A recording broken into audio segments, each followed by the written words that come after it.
Hey guys, what is up? Welcome back to Creepypasta Readings, where, as the title suggests, we read a couple of creepypastas.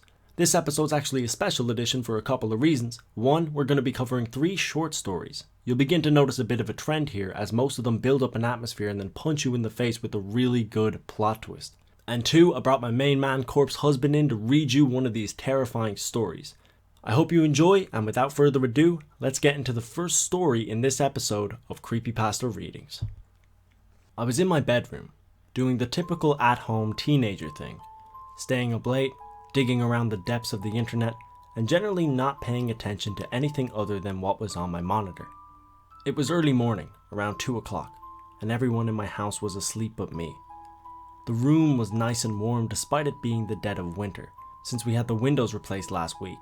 We had been losing heat, especially in my bedroom, through some old storm windows, but the bitter cold was now kept outside. I don't remember what I was doing.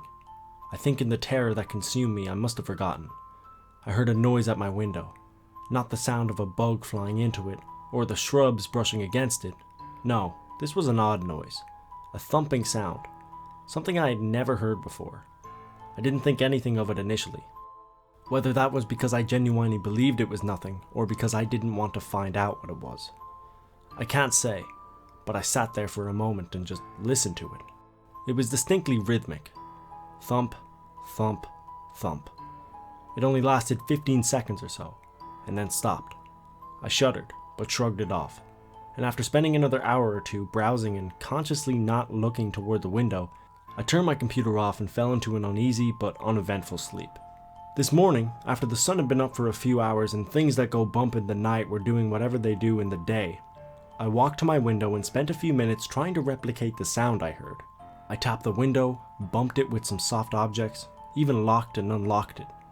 But I couldn't for the life of me figure out what made that sound. Nothing I did was even close. I figured that the event had been a fluke, and the day was normal until this evening. My dad arrived home from work at the usual time and decided that the house was too stuffy. We live in Texas, so winter evenings are sometimes very comfortable, as was the case today. So he came into my room and went to open the window. Never in my life before that moment had I genuinely wished to be deaf. My dad forgot to unlock the window before trying to open it, and when he pulled it up, it produced the same sound I heard last night. Here I lay, all snuggled up in bed, warm and satisfied under the soft silk covers, watching some stupid documentary on TV I'd never heard of.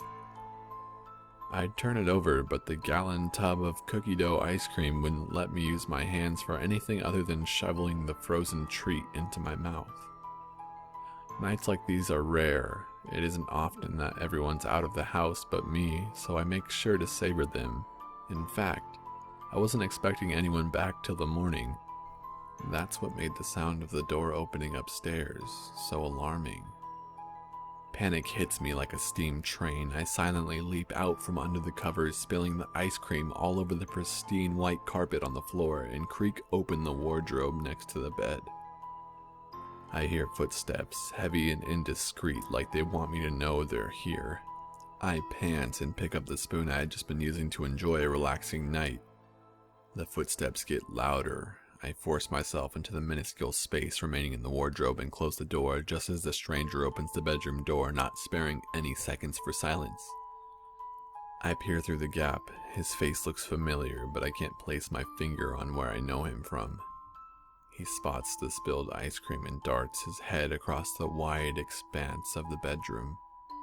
"Hello," he calls, not sounding vicious, but I've made that mistake before.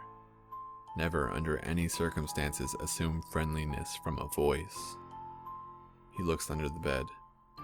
Oh crap, he's looking for someone. I hold back a whimper and start bending the bowl of the spoon back and forth, hoping to snap it off and create some way of defending myself. It snaps, but it creates a metallic click. The man turns his head around and makes his way towards the wardrobe. I'm shaking now. Please don't open it. Please don't open it. Please don't open it. The door swings open and he sees me. We scream simultaneously in fear and surprise.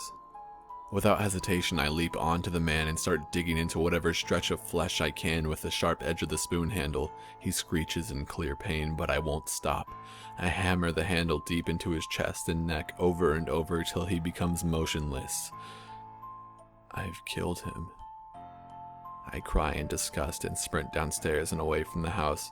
I charge down the road until I feel like I'm far enough away. I sit down for a moment and exhale heavily before regaining my composure. Pulling out my phone, I open Twitter and search #party. Hopefully this time, I'll find a household that isn't lying when they say they'll be out all night. It was 4:03 in the morning, and I woke up screaming. It was my dream. In my dream, I watched everyone I ever knew or loved be killed by the creature. It had a short, fat body, and long, slender arms which ended with claws that looked more like swords than anything else. Its eyes were slits that glowed red in the darkness, and its teeth were long like horns, and sharp like steak knives. It looked at me before it killed them, and laughed each time before it ripped apart my loved ones with its sharp claws. How did it find us? It tricked me into letting it into my home. By mimicking the voice of my father, it informed me that it couldn't come in without permission after it ripped out my mother's heart.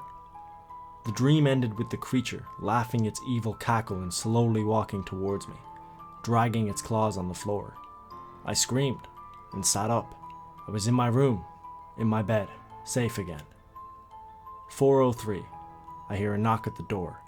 I froze up instantly. "Tommy, I heard you screaming. Are you alright?" I heard my mother say. What a relief. Mom's here. "I'm fine, Mom. Just a bad dream," I replied, the relief washing over me. "Okay, honey, I got you a glass of water. Do you want it?" Mom said back to me. "Sure, come in," I said. And as those words left my mouth, I remembered that it was September, and I had moved back into my college dorm 3 weeks ago. And that's it for this episode of Creepypasta Readings. I hope you enjoyed, and if you did, don't forget to hit that like button.